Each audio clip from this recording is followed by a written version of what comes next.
नवीनतम संकल्प है, अधिसूचनाएं हैं, नियम है, उसके संदर्भ में परियोजना है, योजना है, उसके संदर्भ में आपको आपसे वार्तालाप करेंगे, संवाद स्थापित करेंगे। ठीक है, देखिए अभी 2-3 बिंदु बहुत महत्वपूर्ण आए। एसपी साहब 2-3 बिंदु और ट्रैफिकिंग के संबंध में आपके समक्ष रखना चाहते हैं 5 मिनट के लिए, तो आप इसको ध्यान से सुनिए। इसमें है क्या, हमारे गांव में एक मजदूर क्लास का घर है, उसका एक लड़का है, अभी उसका एक पाँव ऐसे मुड़ा हुआ चलता है किसी तरह। 2-3 जगह लड़कियां ठीक हो गई शादी के लिए, लेकिन इसके चलते विकलांग के चलते उसकी शादी नहीं हुई। कुछ दिन में बाद में क्या पता चला कि उसकी शादी हो गई है। पूछे कि कहाँ से हुई है, कहाँ से गया, पंजाब से हरियाणा से खरीद कर के लाई है लड़की। कितना में खरीदा है, 15,000। अब बताइए कि वहां से आप लिंक आप वहां तक ले जाइए कि आखिर इस ट्रैफिकिंग में जाकर कौन गंगा ऑपरेट किया। हम प्रधान जी को छोड़ के बगल में कहा कि परेशानी करेंगे, कहीं तो बरसोला हाउस में न देकर काम करेंगे। वो सोर्स हाउस कि कहाँ से लाया, इसको कौन नहीं पड़ा।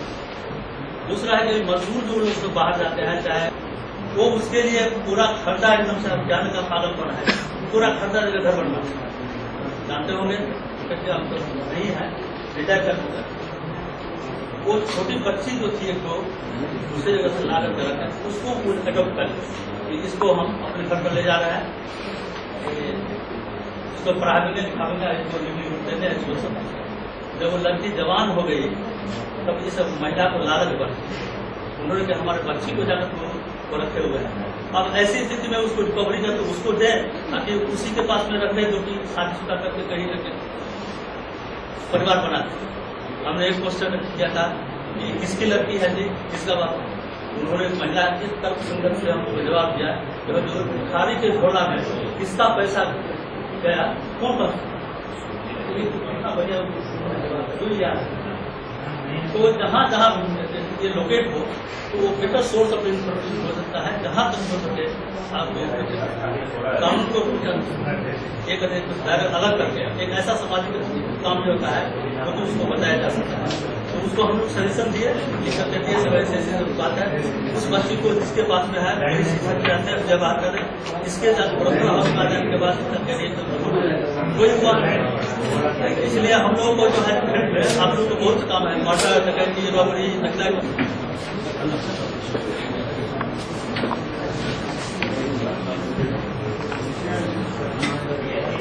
आप सभी जानते हैं सिवान से कोई आए हैं सर, नाम सुना है? सर 2 जिलों में जिला मजिस्ट्रेट के रूप में कार्य किया। एक जिला में तो मैं पूर्व में एसपी था, जहाँ चतरा में, वहाँ सीके साहब जिला मजिस्ट्रेट थे।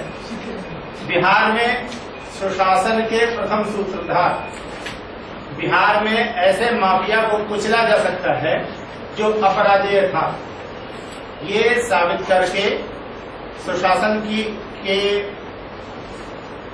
सूर्योदय के ठीक पहले श्री सीके साहब ने करके दिखाया सिवान में। अब आपके सामने कैसे कल्याणकारी योजनाएं सरकार की कार्य करेगी, कर रही हैं, और भविष्य में सरकार की क्या योजना है पुनर्वास के लिए, इस पर आपसे संवाद स्थापित करेंगे। जीवंत सत्र होना चाहिए, आप सभी प्रश्न करें। जैसे पिछली बार आप लोगों ने देखा होगा कि जिला कल्याण पदाधिकारी जितने आए थे उन सारे लोगों ने बहुत अच्छे प्रश्न किए इनसे, और बहुत समाधानकारी उत्तर भी मिला। तो मैं आपसे चाहूंगा कि चूंकि पुनर्वास गिरफ्तारी एवं कांड अंकित करने के बाद पुनर्वास तात्कालिक आवश्यकता होती है पीड़ित की, और आपका प्रथम दायित्व होता है गिरफ्तारी या रेस्क्यू ऑपरेशन के तुरंत बाद।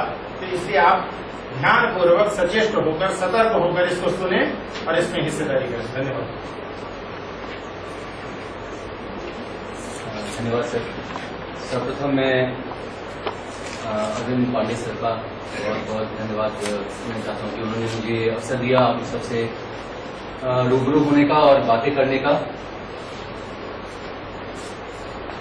ये विषय जो है वो महत्वपूर्ण तो है ही, पढ़ के निकाला है। 15,000 लड़की फ्रॉम 8 to 15, 8 से 15 साल की 15,000 बच्चियां नेपाल, बिहार से और फिर साउथ के डायरेक्शन में जाती हैं। और इंस्पाइट ऑफ हमारे बेस्ट एफर्ट्स, ऐसा नहीं कि हमारे बिहार पुलिस ने कार्य नहीं किया है और हम सचेत नहीं है, हमारे जिले के एसपी अच्छे नहीं है, हमारे डीएसपी अच्छे नहीं है, बहुत हमको लगता है कि अधिकांश नए पुलिस ऑफिसर, पुराने ऑफिसर्स में इतनी सेंसिटिव थी कि ये ऐसी चीज जिसको रोका जा सकता है और रोकेंगे हम लोग। लेकिन जैसे कहावत है कि चोर पुलिस से हमेशा आगे रहता है, ये एक ऐसी चीज है जिसमें बहुत मानवीय वैल्यूज का ह्रास होता है और जो लड़कियों और बच्चों को उठाया जाता है वो उनको बहुत दयनीय स्थिति में ले जाके वहां छोड़ दिया जाता है and it is a point of no return for them. मैं महाराष्ट्र में 2 साल काम किया था, तो मुझे वहां के रिहैबिलिटेशन सिस्टम को देखने का मौका मिला। वहां चूंकि ये बहुत बड़े पैमाने पर चलता है, राज्य सरकार का बहुत उसमें राशि मिलती है, भारत सरकार भी बहुत राशि देती है, इसीलिए वहां के correction homes, short stay homes, women's hostel, वहां आईटीआई, उन हॉस्टल्स में आईटीआई चलते हैं। वहां बहुत बृहद पैमाने पर करेक्शन एवं रिहैबिलिटेशन किया जाता है। पुणे में येरवड़ा जेल है जहां गांधी जी रहे थे, उसके बगल में ऐसा ही एक शॉर्ट स्टे होम है जहां बेकरी है। जो ऐसी महिलाएं जो रेस्क्यू होकर आती हैं वहां बेकरी बेक करती हैं और वो सिटी का बेस्ट ब्रेड में आता है, बेस्ट ब्रेड उसका ब्रांड है, उसमें वो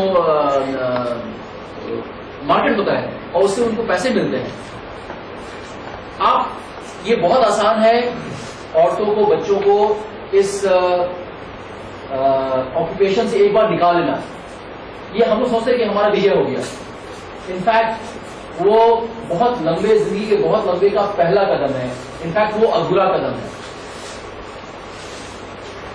उस कड़ी को वापस जाने को, विशेष साइकिल को तोड़ने के लिए सरकार ने बहुत सारे प्रयास किए हैं, लेकिन उनमें से सर्वाधिक जो प्रयास है या जो सर्वश्रेष्ठ प्रयास है उसमें यह है कि उनका शॉर्ट स्टे होम, जो झाजी शायद बताए होंगे आपको, जो 29 जिले में है, जो अब प्रयोजन है कि सभी 38 जिले में भी हमारे शॉर्ट स्टे होम्स होंगे। हमारे रविंद्र पांडे सर से ये डिस्कशन होता है, अगर शॉर्ट स्टे, ठीक है, और भारत सरकार की 2 स्कीम्स हैं, नाम बहुत अच्छा है, स्व आधार, यही दोनों स्कीम्स हैं जो भारत सरकार के हैं, जो औरतों और बच्चों के लिए जो प्रोस्टिट्यूशन निकाले जाते हैं उनके रिहैबिलिटेशन के लिए ये दोनों स्कीम। लेकिन एक इसमें कैच ये है कि ये एनजीओ द्वारा चलाए जाते हैं। आंध्र प्रदेश में अभी मैं देख के आ रहा हूं, अभी 1 घंटे पहले मैं देख आ रहा हूं, आंध्र प्रदेश में 27 स्वाधार एनजीओ हैं। बिहार में कितने हैं? 2। जी हाँ, मुजफ्फरपुर में। और उज्ज्वला क्या स्कीम अभी मैंने एक भी नहीं, अभी 27 गए हैं। मैंने मेरे से बात किया, उनको भेजा वहां, वो आ रहा है। सामने वहां दिल्ली में बात किया है, वो अप्रूव होकर आ रहा है। तो भारत सरकार का स्कीम होते हुए भी बहुत विशेष हम लोग rehabilitate them is to invoke the district magistrate committee, जिसके पास अनलिमिटेड फंड है। एक बार वो फंड खत्म होता है, वो फिर से रिक्वेशन करके मांग सकते हैं, बिकॉज वो फंड अल्टीमेटली भारत सरकार से आता है। एक और चीज आप समझिए, जो Sita separation and monitor traffic act 56 का है, एक्ट का इम्प्लीमेंटेशन एमएचए करता है, मिनिस्ट्री ऑफ होम अफेयर्स करता है, लेकिन प्रोग्राम पॉलिसीज डब्ल्यूसीडी का है, विमेन एंड चाइल्ड डेवलपमेंट का है। तो जब भी आप देखिएगा तो ये दोनों के कंजंक्शन से देखिएगा, एक प्रिवेंशन पार्ट में है, एक अरेस्ट पार्ट में है, दूसरा रिलीफ रिहैबिलिटेशन पार्ट में है।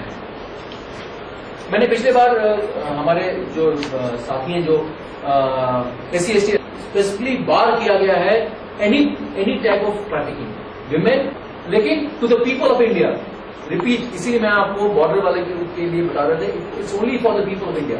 It's not that you will discriminate. ऐसा नहीं है कि कोई वहां के आएंगे तो आप उसको पानी नहीं दीजिएगा या खाना नहीं खिलाएगा, ठीक है। I mean this provision of on humanitarian grounds before you hand it over to the their authorities who are concern, आपको उनका केयर करना ये भी एक राइट है, लेकिन वो संवैधानिक राइट नहीं है। It is beyond constitution, is extra constitution. तो ये मूल बातें थी। हमको लगता है गांधी ने हमसे डिटेल में बताया होगा, अभी बताया नहीं है, ठीक है। मेरे बात वो बताएंगे। हाँ, सवाल मिस्टर अनिल, एक आपने जो वक्तव्य दिया उसी से कुछ चीजें निकल कर आई हैं रिहैबिलिटेशन से रिलेटेड।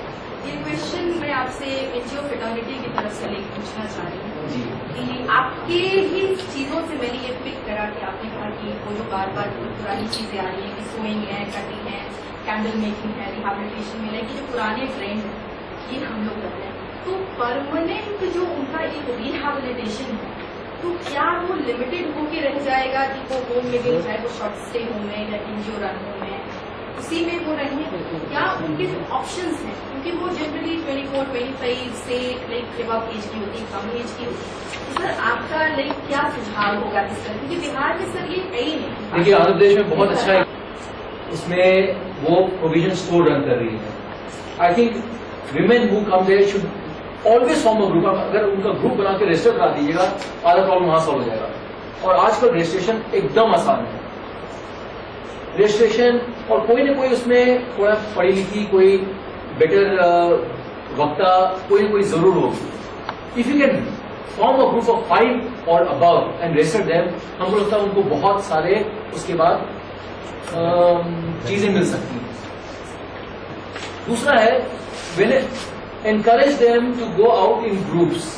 हमेशा उनको मैंने वहां जो minister madam, we need to press more, we need to I mean as NGOs go to her, ask her to go to Delhi with along with all of you and press for more fund, one. Number 2, ask for more centers like this। और हमारा सुझाव जो आपका मन है उनके letter pad पे सुझाव बनाइए कि ये सेंटर्स यहाँ चलनी चाहिए। जैसे आकर कोई एक शब्द नहीं कर सकते कि ऐसी सब कर दे ताकि डिपार्टमेंट के मामला में कहीं इतना देर ना हो जाए कि सब लोग फिर वापस चले जाए। नहीं, इसमें धन्यवाद श्री चंद्रकांत, आधारिक पृष्ठभूमि आधार जो हमको शक्ति देता है और जो सरकार की भावी परियोजना है, लेकिन अभी तक जैसा कि निखत ने कहा, बाकी लोगों ने कहा, श्री अनिल जी ने कहा, उज्ज्वला का क्रियान्वयन शून्य, स्वाधार का क्रियान्वयन अत्यल्प, नगण्य। इसके लिए उत्तरदायी कौन? वो असंवेदनशील सरकारी सेवक जिन पर इन सब के क्रियान्वयन की जिम्मेदारी थी। अब वो किस विभाग के हैं, ये दूसरा पक्ष हो गया।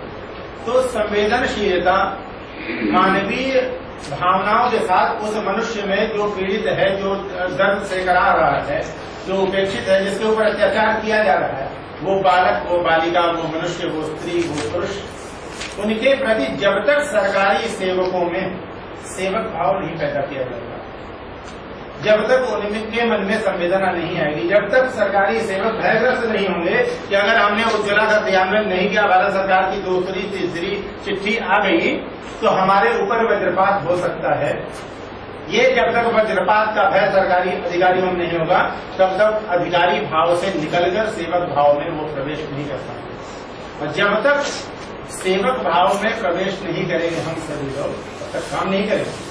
क्योंकि इतना सर मैंने कहा कि सर करते हुए सर खा लेते हैं लोग, और सर से हटा जाता है लोगों का, इतना सर सुनते हैं कि पूरी प्रज्ञा कुंठित हो जाती है। तो हम सभी इस पूरी कार्यशाला का लक्ष्य यही है कि आप सभी जाएं, जितने रिहैबिलिटेशन पुनर्वास संबंधी प्रोग्राम इसमें दिए गए हैं, जो जिस विभाग का दायित्व है, जब भी आप रेस्क्यू ऑपरेशन करें, मुक्ति अभियान चलाएं, उसमें आप अपनी भूमिका जब निभा लें तो एक विस्तृत प्रतिवेदन, मांग प्रतिवेदन आप पुलिस अधीक्षक को दें कि इन पदाधिकारियों को ये पुनर्वास का कार्यक्रम या इस पुनर्वास के द्वारा इस पीड़ित को लाभान्वित करने के लिए पत्राचार करने के लिए क्या